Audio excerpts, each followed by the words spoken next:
Let's talk about art. Sometimes when you look at a work of art, you have the most fun finding lines, patterns, and colours. And sometimes you have the most fun looking at the picture and talking about what you see. Both are good ways of talking about art. Here are a few paintings that we can look at together. Let's talk about each work of art. Snap the Whip. An American artist, Winslow Homer, painted this picture called Snap the Whip more than 100 years ago. It shows boys playing a game at recess. Do you see the little red schoolhouse in the background? Does it look like your school? In the foreground, boys are playing the game called Snap the Whip. In that game, children hold hands in a line, and then they run behind a leader, who runs fast and makes quick turns. So quick that children at the end might get thrown out of line. Have you ever played this game? Now let's look at the painting and talk about it so that we see what Winslow Homer painted and understand it even better. How can you tell the boys are moving? Name some of the colours.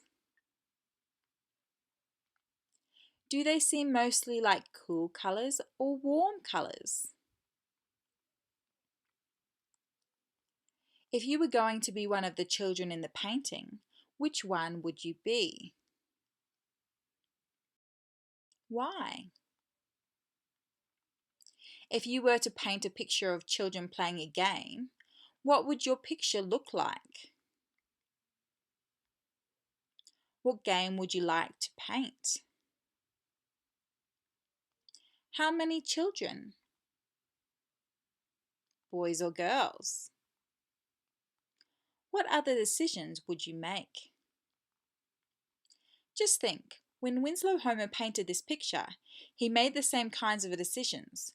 I wonder if he went to a school that looked like this one. Children's games. Here's another painting that is fun to look at and talk about. It is called Children's Games, and it was painted by Peter Bruegel, the same artist who made Hunters in the Snow. Bruegel lived in a time when many people were peasants. They lived in the country, they worked hard, and they did not have much money. But Bruegel's painting shows us they knew how to have fun. Somebody counted the number of different games that the children are playing in this picture. More than 90. Peter Bruegel, who lived in Europe, painted children's games more than 400 years ago. Maybe that's so far away and so long ago, no one plays these games anymore. Let's take a look. Do you see anyone playing games you have played yourself? If you have a magnifying glass, it may help you see the tiny figures. There are so many of them. Of course, what you're looking at is a small copy of the painting. The real painting that Bruegel made is a lot bigger than this copy. Bruegel's original measures 5 feet from side to side and 4 feet from top to bottom. That means it might be taller than you are.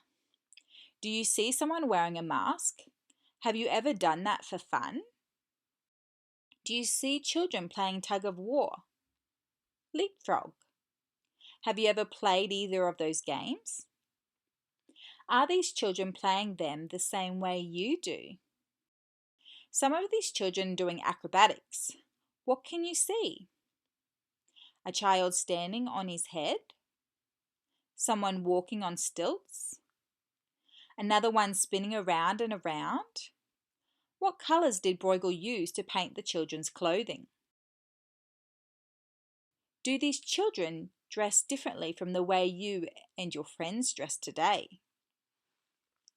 Here's one more interesting thing about this painting for us to talk about. To see all these games going on at once, where would you have to be standing? Maybe on top of a tall building or high up in a tree.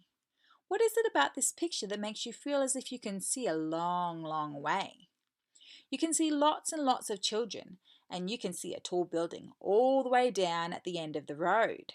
Bruegel may not have been standing on a rooftop to paint this picture, but he used his imagination to make it look as if he was.